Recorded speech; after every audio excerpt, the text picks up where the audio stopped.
Today to the Hindman Settlement School for this very, very special celebration.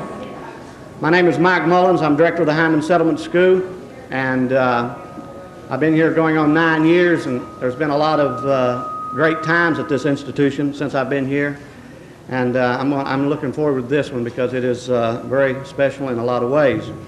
When you put together something like this, you have to thank a lot of people, and I want you to bear with me because after I get through with my sayings, I'm going to be on the fringes the rest of the day making sure that you folks have as enjoyable time as you can, because I'm going to turn it over to an excellent group of people who are going to be giving some good presentations, and of course my good friend, chairman of our board, Lowell Jones, will be the moderator for the day. But I do want to welcome you.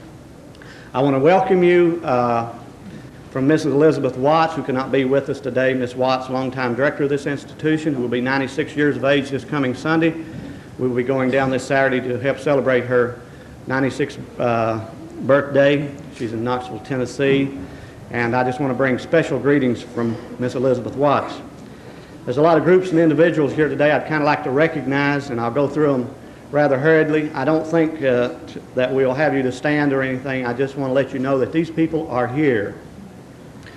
First of all, we have a group from University of Tennessee. We have the Stokely Fellows. A group of them are here, and Lynn Champion, the director of the Stokely Institute, is here with a number of those folks. We have a number of folks from the James Steele Fellowships that we are from throughout probably this region in this country who are here today. Alice Brown, I think, is in charge of that group. We have also with us a group that's coming. I don't think they're here yet, and we'll know when they're come because there's 35 of them. There's supposed to be 35 Governor Scholars coming here today to be part of this from Eastern, and we're looking forward to having them with us.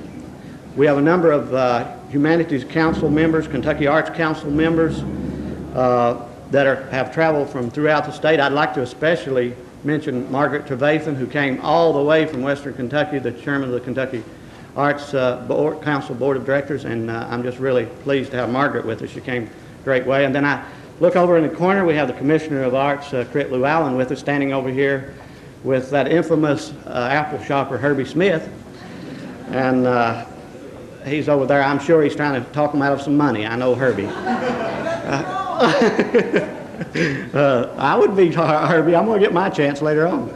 But you have in your packet a beautiful poem that was printed and provided by Bob Denham from down in Emory and Henry as a special memento of this event. The photographs over here on the right were done by and made available by Warren Bruner from down at Brea. And the big poster around the corner, happy birthday, happy 80th birthday, is a very close and dear friend of all of ours here at Settlement, Mr. Steele's, Al Perrin, who has had a lot of health problems and couldn't be with us today, but he had that mailed in, so that's his contribution. I want to especially thank all the presenters today. I won't mention those now because they'll be introduced individually. I'm supposed to make a special mention today also that something very important, and have some real dear friends here.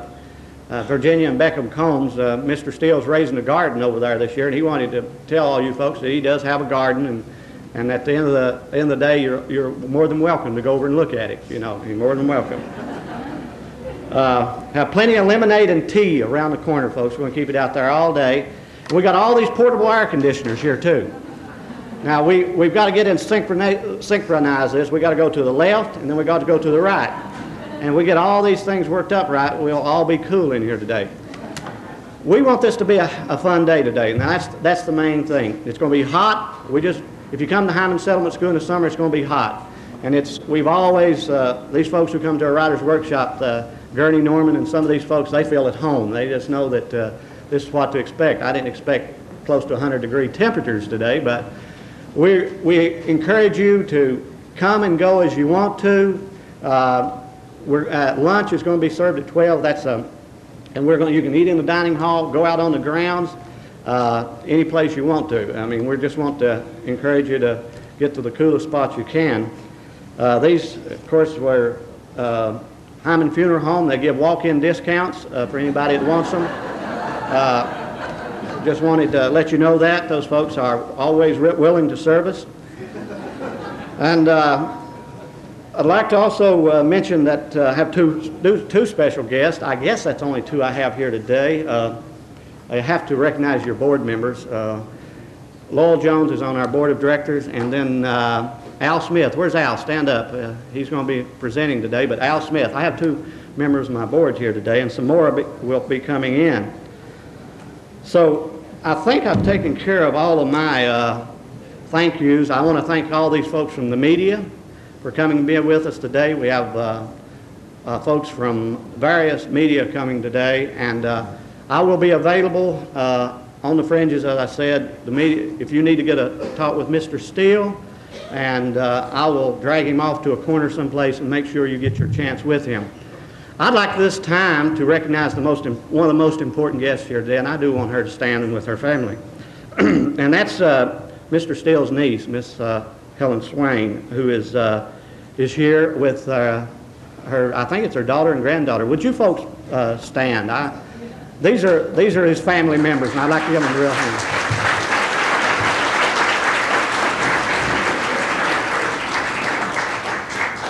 And of course, at this time, I'd like to give you a rousing welcome, and I'd like for him to stand, Mr. James Steele, who's hid back there some way. Stand up.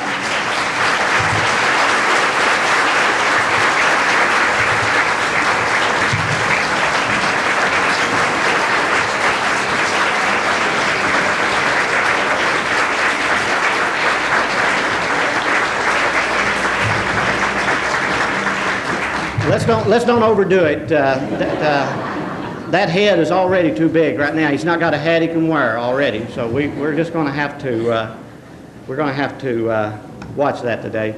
But Mr. Steele will be here in and out today talking to the media. If he gets a little hot, he's going to go over and sit in my air-conditioned office, and he's going to be available for signing books. And this is his day, and we want you to enjoy the day. That's it. I told everybody we wanted this to be a combination celebration, celebrity roast, and I want to kind of add another aspect, and that is, let's just kind of teach it, because like an old regular Baptist Association meeting, because we got the fans, and if any of these people get boring, go ahead and sing them down. I mean, you're welcome to do it. You're welcome to do it.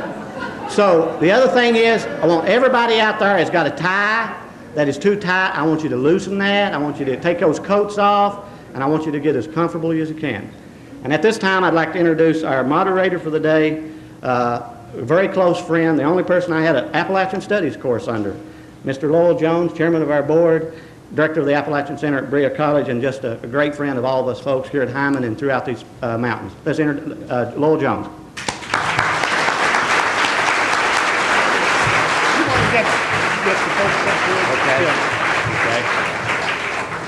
We'd also like at this time to have our speakers for the morning to come up, and that's Wade Hall, John Stevenson, and Jim Wayne Miller. We'd like for you to come up on the stage, so we won't have to run you down after a while.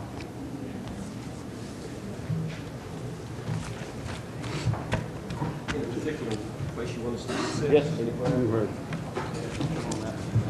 Thank you very much, Mike.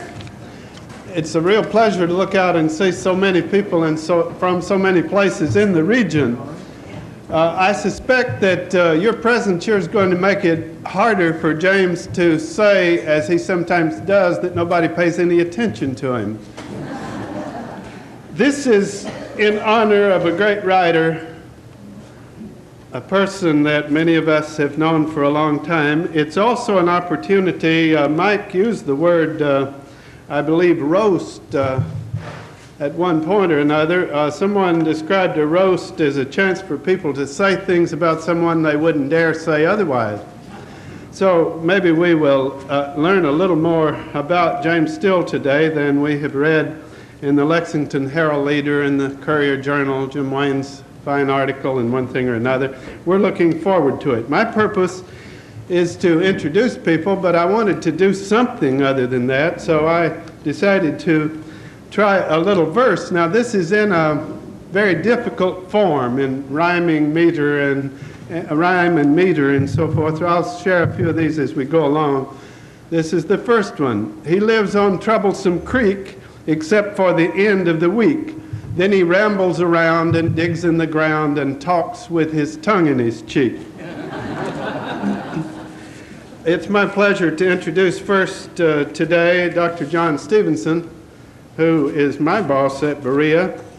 He is a sociologist, author of the classic study Shiloh, and that's not Shiloh and Other Stories, which you've heard about.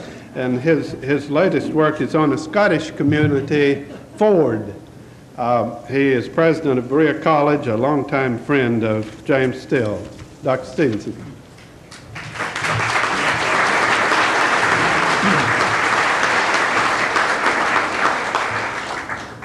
Wade Hall said he guessed I wish I were getting the royalties from Bobby Ann Mason's book, which is perfectly true. The subtitle Shiloh is a mountain community, and I was making a note in somebody's copy this morning. It's not very mountain in 1986. A lot of changes have taken place in little places like Shiloh, just as they've taken place here in Hindman. The one thing that has endured here is James Still. I'm not going to roast Mr. Still. It's harder to be humorous, I think, than it is to be serious. So if you don't mind, I just want to make a few complimentary statements about Mr. Still and how much I prize our friendship and his art. And then I want to offer him a birthday gift and offer it to you as well. When I first encountered Mr. Still's work, when my friend and associate David Walls gave me a copy of Pattern of a Man, a collection of short stories that Jonathan Green and Noman Press had put out in the 70s. David gave it to me for Christmas. I took it to Virginia on a family visit. I sat down to, roll through the pages, and I was captivated by it. I sat there stunned, laughing and weeping from one moment to the next, pestering all my family as I insisted on reading every other sentence to them. Listen to this. And fell in love right there with Mr. Still's work. I recognized what I thought and still think is real genius, and I continue to think of Mr. Still as one of the geniuses, very few geniuses that's ever lived and worked in Kentucky in the field of letters. I thought and was told that it would be very difficult to meet this man, and so I contrived over a period of a year, through artful devices, a meeting with this what I thought was going to be strange creature named James Still. I was told he was modest, reclusive, and self-denying. And I believed all that.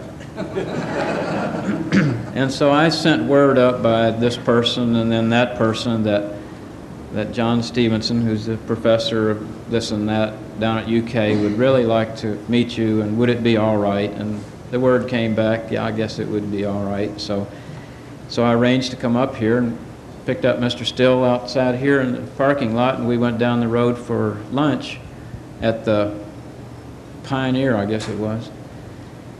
And after about a half a mile, I said, Mr. Still, you don't strike me as being a modest person. And he said, who told you that? He said, there's not a modest bone in my body. There is whatever else there is or is not in Mr. Still. There is genius and craftsmanship and caring about his place. He truly represents this place with an insight that very few others have been able to achieve, partly because of his willingness to live close to people, partly because of his willingness to listen to people carefully. I think he regards himself as a kind of reporter, a recorder perhaps better than a reporter of the culture in which he has chosen to immerse himself. And not many writers from this region or any other have chosen to make that commitment and have put those insights and what they have heard together with such craftsmanship and such loving care as Mr. Still has. And those are some of the things that I appreciate about his work. I guess the quote that I that was used out of something I said to a reporter last week was that he is like another very outstanding writer here in the audience today, Wilma Dykeman, is able to take words and make windows out of them so that we can see beyond the specific place or person or event that's being described to the universals of the human condition. The present that I'd like to give Mr. Still, he actually already knows about, so it's not going to be a surprise birthday gift to him. But Berea College has resuscitated the Berea College Press for the purpose of publishing a collection of James Still's poems. This, at least as of this date, I suppose, would be the definitive collection of his mountain poetry, and he has chosen to title it the Wolfpen Poems. This book is almost literally hot off the press. I think Jonathan Green, who designed this beautiful book, received copies only last week. He has brought 100 copies with him, and they are for sale back here in the back of the room. And I'd like, Mr. Still, if you'd come forward to accept this present at this time. The introduction is by Jim Wayne Miller, and it is far more than just an introduction. It is a critical appraisal of Mr. Still's mountain poetry, and that too you will find a definitive piece of writing. I'd like to thank right here Jim Wayne for your good work and pulling all this together and persisting in the effort to see that it's published in such a beautiful form as this. And it is a handsome book, as you will see. Mr. Still, happy birthday to you. Thank you, thank you.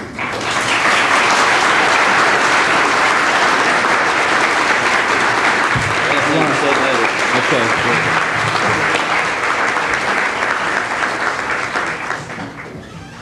And I'd like to say a special word of thanks to Jonathan Green and the Noman Press for such a beautiful job and a careful job, his usual careful work in putting together this fine book. It's one of which I not only feel proud because I think 80th birthday. So that's the extent of my message today, and wish you many more to come, Mr. Still, and appreciate an opportunity to be here today to make that offering to you. Thank you very much.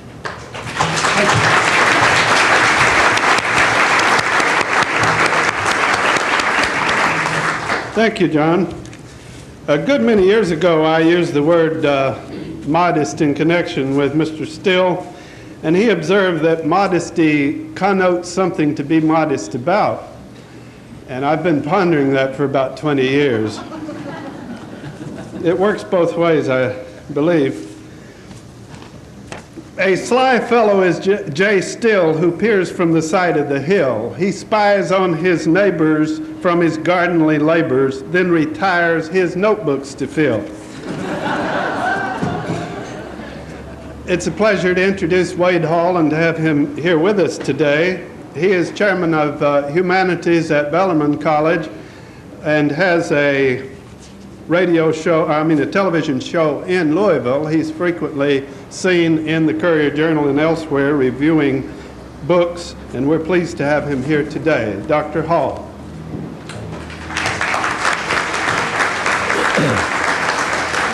You know, this does remind me of going to church with all these fans moving, but I go to a downtown church now, you know. As you will see, I didn't grow up in a downtown church. I grew up in a country church that where the funeral home fans were, we thought they were luxuries, because not everybody had one. I think everybody has one here today. What I want to do, and I'm glad that Jim moved up to the front so he makes a better target that way, you know, he's closer. What I want to do is to give you, if I have time, 2 glimpses of James Still's Alabama. Now, I know you thought he was from Kentucky, but he's really an Alabamian. And I'm going to tell you what kind of Alabamian he was and would have been had he stayed down there in the sticks, in Chambers County, Alabama.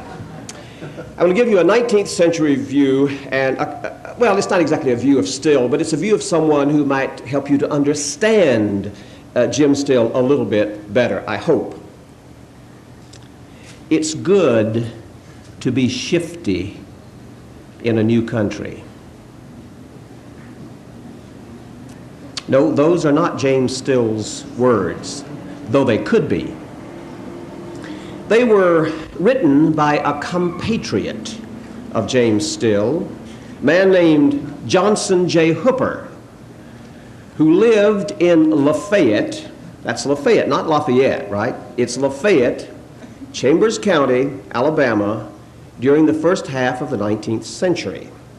Hooper was a lawyer, a newspaper editor, and politician. Three professions, then as now, that seem to rely a great deal on shiftiness. Hooper was also a writer of frontier sketches that was centered around a no-count con man named Simon Suggs. Simon was the son of a hard-shell Baptist preacher and a lovable rascal who lived by his wits. Let me give you a sample of Suggs' shiftiness. Now keep in mind that this relates to James Still. Now back during the flush, a little before Still's time, of course, he's not that old. Back during the flush times of Alabama, say in the 1820s and 30s, old Simon moved around a lot. Sometimes by choice, but frequently by necessity.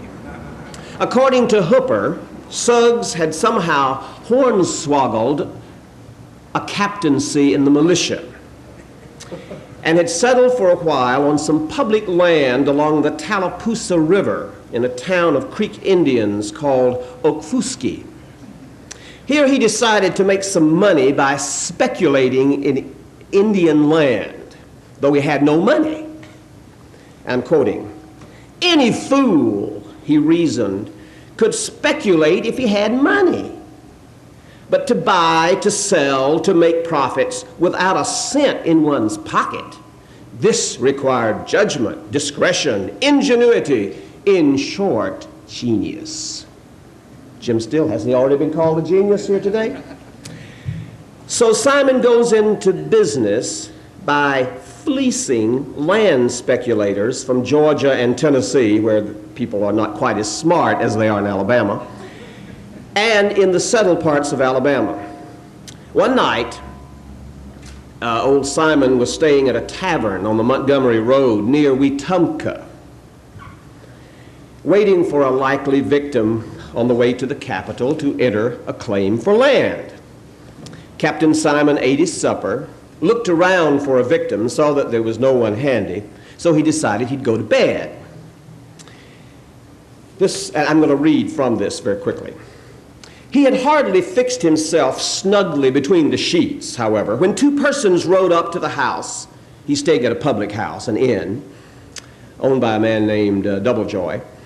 When two persons rode up to the house almost simultaneously and put up for the night.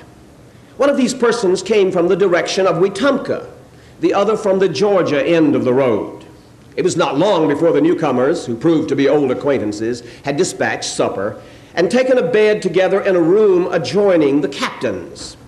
Their bed, however, was close to his, and the cracks of the log partition enabled him to catch a part of the conversation which occurred after the strangers had lain down.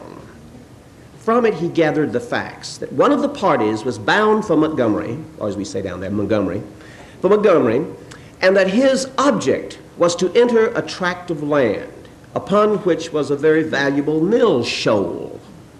He listened to hear the numbers, but the speculator only incidentally mentioned that it was part of Section 10, leaving the captain entirely in the dark as to the township and the range. "If," muttered he, "if I could only get the township and range, I'd make a cahoot business with old man Doublejoy, get the money from him, and enter the mill shoal with the 20-foot fall before 10 o'clock tomorrow." But though he listened closely, he could obtain no more accurate description of the land than it was a part of Section 10 in the eastern part of his own county, near Dodd's store, and valuable as a location for a set of mills. He learned further that the stranger was very apprehensive that an agent of a certain company would be at his heels by morning and give him a race for the land. This determined the captain how to act, and he rolled over and went to sleep. The next day, I'm going to summarize this. The next day, Captain Suggs follows this speculator, this land speculator, down the road toward Montgomery, on the Wetumpka-Montgomery Road, and hails him. "Morning, mister," was the captain's salutation as he rode up to the stranger's side. "Sort of airish this morning. Judge, that horse of yourn is tetched with the founder." "I'm afraid so," was the reply. "Oh, I'll be damned if you need to be afeard of it, mister. It's just so," said Captain Suggs. "In 2 hours more, he won't be able to step over the butt end of a broom straw." "I hate it worse," said the stranger, "because I'm just now in a particular hurry to get to Montgomery on important business. I would give any gentleman," he continued, eyeing the captain's old sorrel, "an excellent trade to get a nag that would do a few hours' hard travel." "Oh, I understand, but you needn't view this here old animal like you thought so much of him. I tell you what, Mr. What did you say your name happened to be? Jones, eh? Well, Squire Jones, I'll tell you. On the honor of a gentleman, if you was to light from your horse and lay the prettiest $100 bill that ever had a picture on it across your saddle, I wouldn't take 'em for both Old Ball, my horse here, at this particular time. In 4 hours, I must be in Montgomery." "You must certainly be going to enter land from your hurry," the speculator said. "A body would think so that looked into the matter rightly. And what's more," said the captain, "it's quite likely there's somebody else after my land from what I've heard, so I must push. Good morning." As the captain struck his heels against Old Ball's sides, Mr. Jones seemed to grow nervous. "Whereabouts does your land lie?" he asked. "Oh, up in Tallapoosa," replied Scruggs, and again he thumped Ball with his heels. Mr. Jones grew more uneasy. "Oh, what part of the county?" "Oh, close to the Chambers line, not far from Dodd's store. Get along, Ball." Stop, sir, if you please. Perhaps I would like, we'd better get under, "To be sure we had," said Suggs. "It's just as you say. But what's the devil's the matter with you? Are you going to take a fit?" Jones explained that he thought it likely that they were going to enter the same piece of land. "What did you say were the numbers of yours?" he asked. Now notice how carefully, how the finesse with which Suggs gets the information. "I didn't mention no numbers as I now recollect," said Suggs with a bland smile.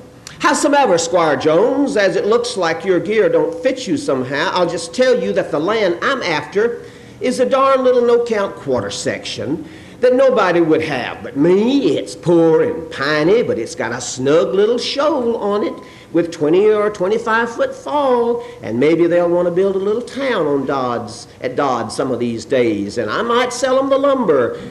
Seeing you're pretty much afoot, even if you wanted this land, you couldn't make it in town time enough to enter it.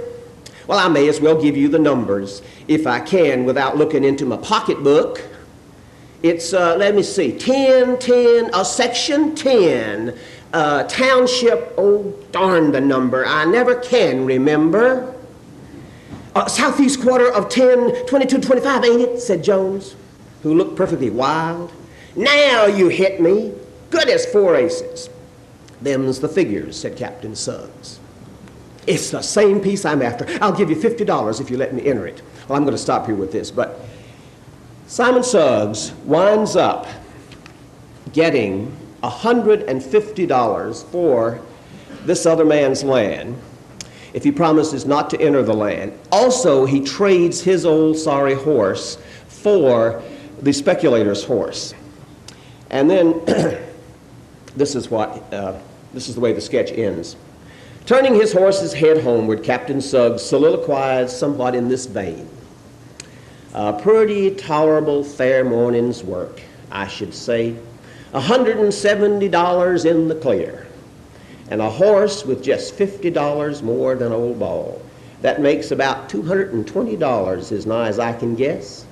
Now, some fellers, after making such a little decent rise, would milk the cow dry by pushing on to Double Joys, starting a runner the nigh way to Montgomery by the Auguste Ferry, and entering that land in somebody else's name before Jones gets there. But honesty's the best policy, I've always said. Honesty's the bright spot in any man's character. Fair play's a jewel, but honesty beats it all to pieces. Ah, yes, honesty's the stake that Simon Suggs will always tie to. What's a man without his integrity? Well, that's the end of the sketch. Now, if there are any parallels to be drawn between Hooper, who, by the way, influenced a whole passel of American writers from Mark Twain on down, between Johnson J. Hooper and Simon Suggs on the one hand, and James Still on the other, I'll not draw those parallels. But it does seem to me that the same soil grows similar crops of corn. And there are those that say that Jim Still brought from Chambers County, Alabama, where Simon Suggs lived, remember, a shifty streak as wide as the Chattahoochee River. Now, speaking of the Chattahoochee River, as it just was, the Chattahoochee forms part of the eastern boundary of Chambers County, where Jim first saw the light of day. I think it was in Chambers County. That's where he grew up anyway.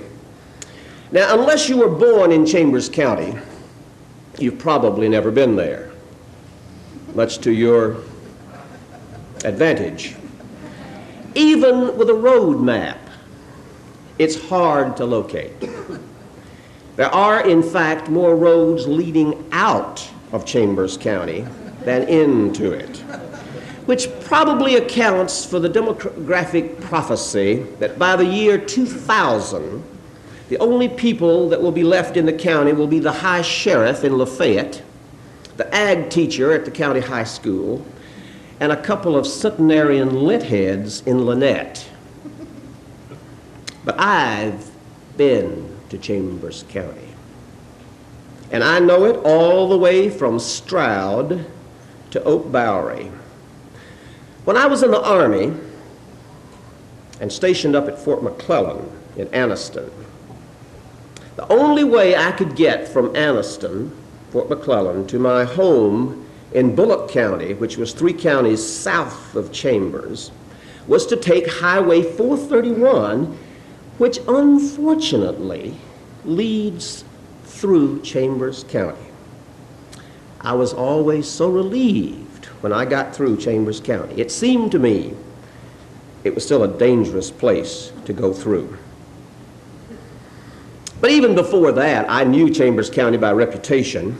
My grammar school and high school principal, who was the same person, by the way, I went in one end of the school building one year and came out some years later as a high school senior. Same building, same principal, same teachers too. That my high school principal had taken one of those roads leading out of the county a quarter of a century before. So I always had, I've just been kidding about how backward Chambers County is. It really isn't. I've always had an elevated opinion of Chambers County. My county wasn't much noted for educated people. No one in my family background cared about or much attended school after the first couple of grades. My father and his side of the family didn't even go that far.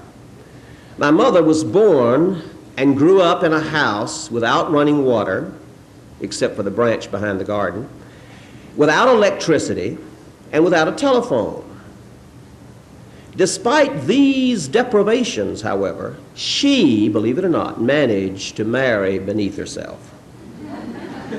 So that tells you what kind of county I'm from.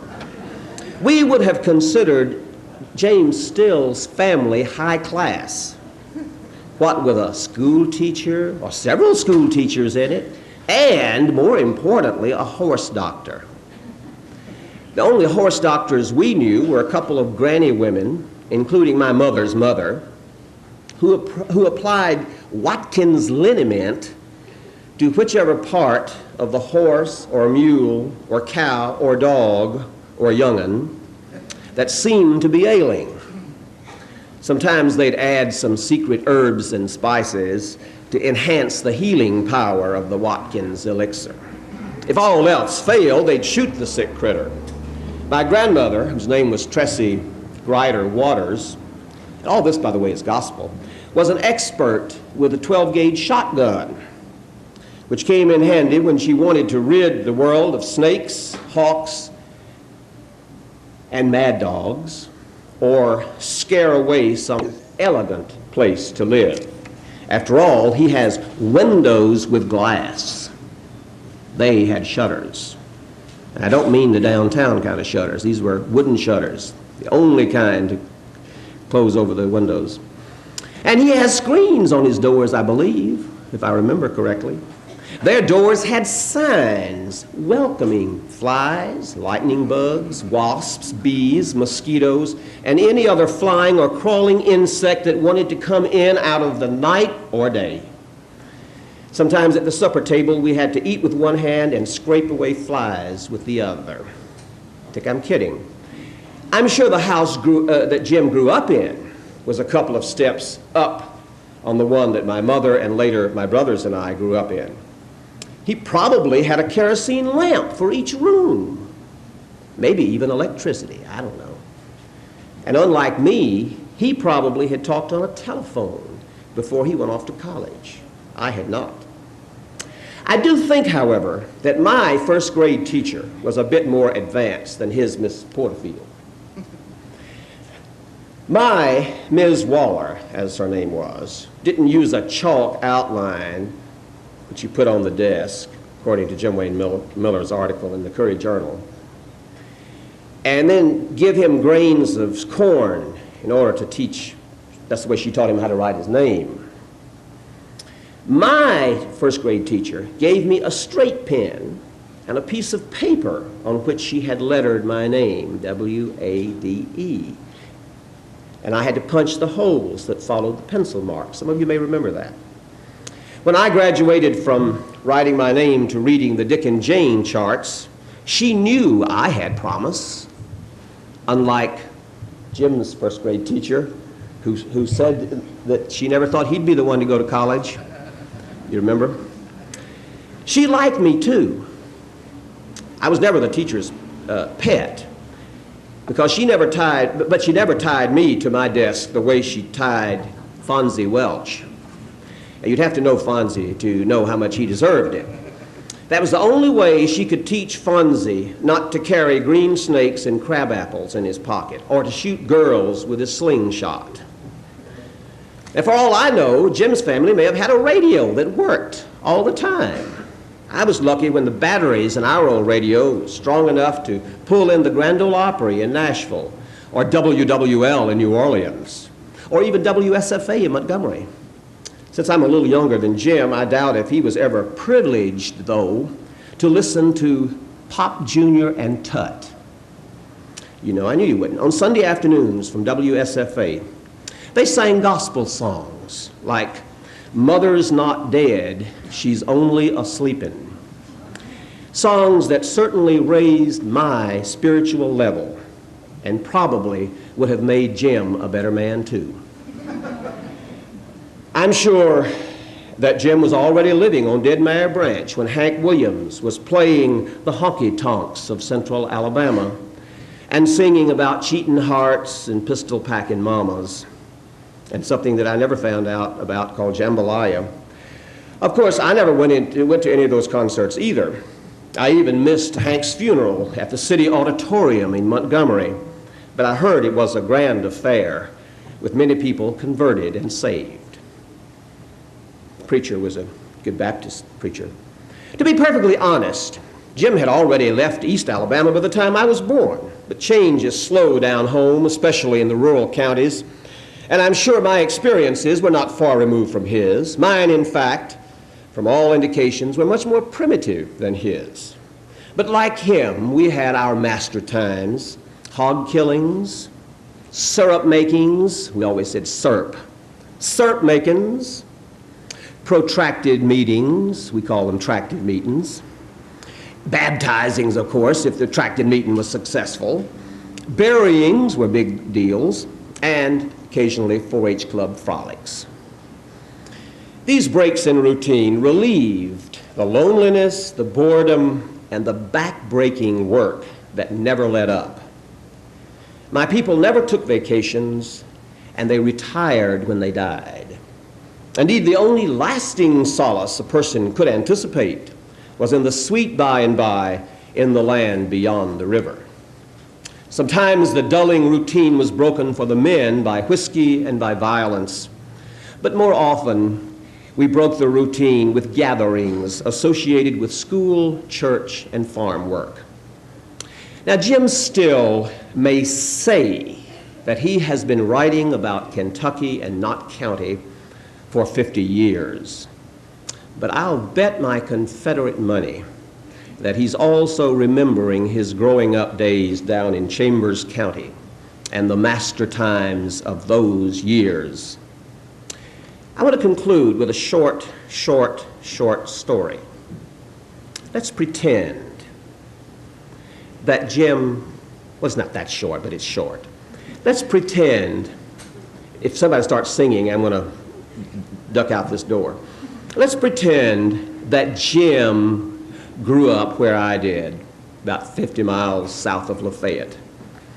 And let's imagine that Jim grew up in a religious family, as I did. At least one half of it was religious. And Jim did. His family were some strange off-brand of Baptist, I think. But then I have friends who say that all Baptists are kind of strange off-brand, but so were we. My mother's people were religious. My father's people were too ignorant to be religious. Well, let's imagine that Jim decides to write a story about an important event that always precedes the annual protracted meeting held every year beginning on the 4th Sunday of July, the graveyard working. Some of you certainly can remember those. This was back when, at least in Alabama, country churches, country cemeteries did not have lawnmowers to cut the grass, and we cut up every piece of grass in the cemetery and raked it up and burned it. This is the way Jim's story might have sounded. A master time in the graveyard. It was hot and dry enough to drive a preacher to drinking. It hadn't rained for almost a month, and the cotton and peanuts just about burned up in the ground. Wells were going dry, and Smut-Eye Creek had stopped flowing. Catfish flopped and gasped on the dry creek bed. It was Saturday, and Daddy and Mama had gone to town to renew a note at the bank. I was fanning myself under the scuppernong arbor when Mr. Daniel Driggers stopped his 1938 rusty red Ford pickup in the front yard. I could hear him untie the haywire from the door before the dust settled. Bashful before strangers, I hid behind the back corner of the house next to the Cape jessamine bush and peeped around. "Hey!" he hollered, standing in the deep sand by his truck. "Hey! Anybody home?" I slumped down and crawled under the house. A hen cooling on a nest by the chimney cackled and flustered out, leaving a slick, speckled egg.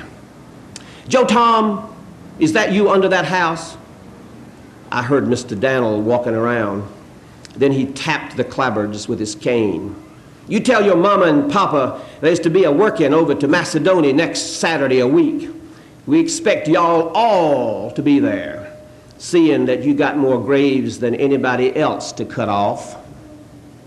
I raised my head, hitting it on a sleeper, but didn't cry out. I knew Mr. Downer was too big to bend down. Soon I heard his truck door squeak, and I buried my head in the cool underhouse sand till I was sure he was out of sight down the Omega Road. I told Daddy the news when he got in from town just before dark. I brought in stove wood for Mama. She made biscuits and fried the steak Daddy bought at the Jitney Jungle.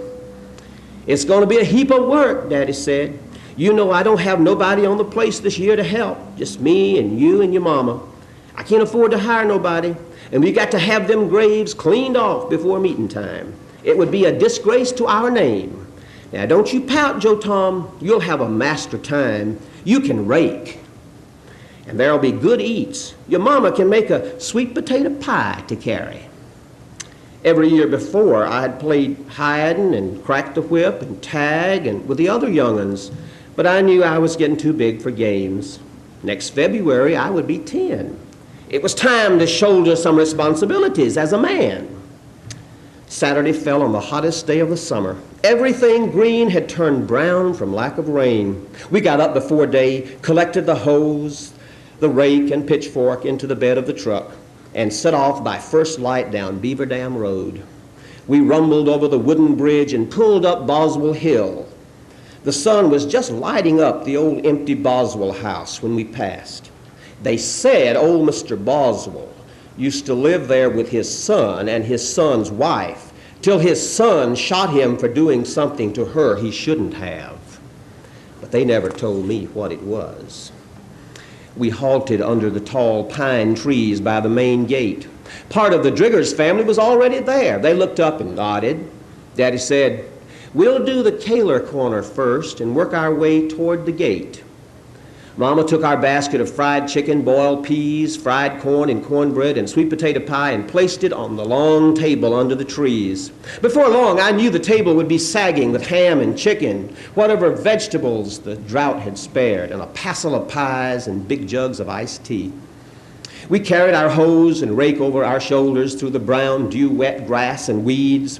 Mom and Daddy hoed, and I followed behind to rake the furrows into piles. Soon I took my jumper off, put my thumbs under my overall galluses to air myself out top to bottom. The graveyard began to fill up. The Stuckies, the Sellerses, the Outlaws, the Brookses, the Rottens, and the sounds of hoeing and chopping and raking mixed with the dust.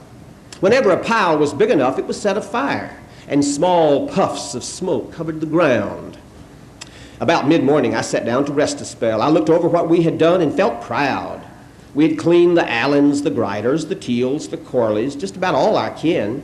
We had even cleaned around poor Mr. Boswell and his son, who they said had swallowed poison when the sheriff came after him. I could hear the children playing outside the fence, romping over the black graves. But I no longer wanted to join them. We still had a lot of work to do before we could quit. Just as we were winding up the family plots, Mary Jo Harrison walked up to me with a bucket of fresh water and a gourd dipper. "Joe Tom," she offered, "you want a cool drink?" I blushed under the caked dirt, looked down and took the dipper. I'd never tasted water so cool and sweet. "Thank you," I stammered and picked up my rake. I got to take another turn. But I could tell she hadn't moved. She stood holding the bucket, drawing circles in the dirt with her bare toes and watching me rake. "You want to eat dinner with me?" she proposed. My skin got goosebumps, and I pretended not to hear. When I looked up, she was down at Ida Sellers' monument, sitting on the slab, tracing the words I knew by heart with her fingers, "Asleep in Jesus." Suddenly, she stood up and poured the water on the dry japonica bush by Mr. Sellers and went back to the table where the women had begun to spread dinner. Daddy called, "Son, finish up and come over here and help us clean these goss graves. It don't look like any of them will make it."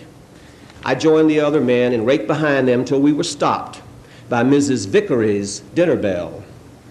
"I sure hope it rains before all our crops are burnt," Mr. Dannell was saying to Daddy at the dinner table. I filled the plate Mama handed me and went over to where the Costin boys and Cousin Ned Bates squatted on the pine needles. I could see Mary Joy over with her people, helping her mama serve their men folks. After eating, we rested to let our dinner settle. We men and boys knew which part of the woods across the road was ours. Some of the men slipped small bottles from their trucks and wagons into their pockets before they walked off. I knew the women wouldn't like it if they saw them. The Costins and Cousin Ned and I found the thick ferns near the branch and relieved ourselves. Let's string out now across the back and cut every piece of grass. Some of these people have been gone so long they don't have nobody to clean for them. So we got to do it. Let's keep our line straight and we'll finish by 4, Mr. Daniel advised. The women quickly put away the leftover food, the dirty plates and forks and glasses, and soon the line stretched from corner to corner, from the Tillerys to the Hugheses, the live ones and the dead ones. I raked till Daddy handed me a hoe and said that I could grub the weeds as good as any man. We still had a ways to go when a cloud came up and a cool breeze began to blow. We got to make haste, Daddy said. We hoed and raked and burned like moccasins were snapping on our heels. We could smell the rain coming. The day grew dark and lightning cut through the sky, but we moved on like a threshing crew before the storm. A few drops of rain fell and mixed with our sweat. We had worked up to the old Grider vaults close to the front gate. Stay away from that fence, Mama cautioned. The lightning could hit it. Then the work was almost done. The women rushed before the rain for the shelter of the church across the road. The men bunched up to finish the final grassy corner where an infant had died in 1856. The rain was falling in waves. Rake it up, Daddy said, and put it in my truck. It's too wet to burn now. We carried forkfuls to the truck, our hair dripping water and our clothes sticking to our skin. Yes, sir, Mr. Daniel boasted. It's as pretty a graveyard as I've seen. When meeting starts next week, nobody can fault us. Them people from over to Mount Carmel and Mount Zion and down to Indian Creek and Corinth, they'll not find a sign of grass growing on our graves. I looked out at the weedless ground and felt good. Water was running in the ditch by the road. It looked like rain had come in time to save the crops. Maybe, I thought to myself as we drove down Boswell Hill to Beaver Dam Bridge, maybe I'll ask Mary Joy if I can sit with her in church one night. Now, aren't you glad that James Still came to Knott County? Otherwise, he might have been writing stories like that. That's probably the kind of thing he would have written if he'd stayed in Alabama. Seriously, Jim, congratulations on the master times that have composed your life and your career as a writer. You have been fortunate in your birthplace and in your adopted place. Now, like me, you have lived longer in Kentucky than you did in Alabama. Both states are proud to claim you.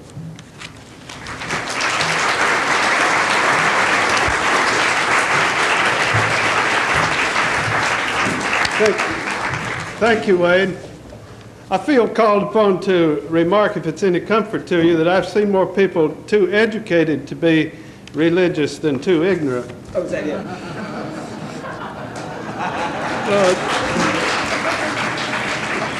Thank you very much.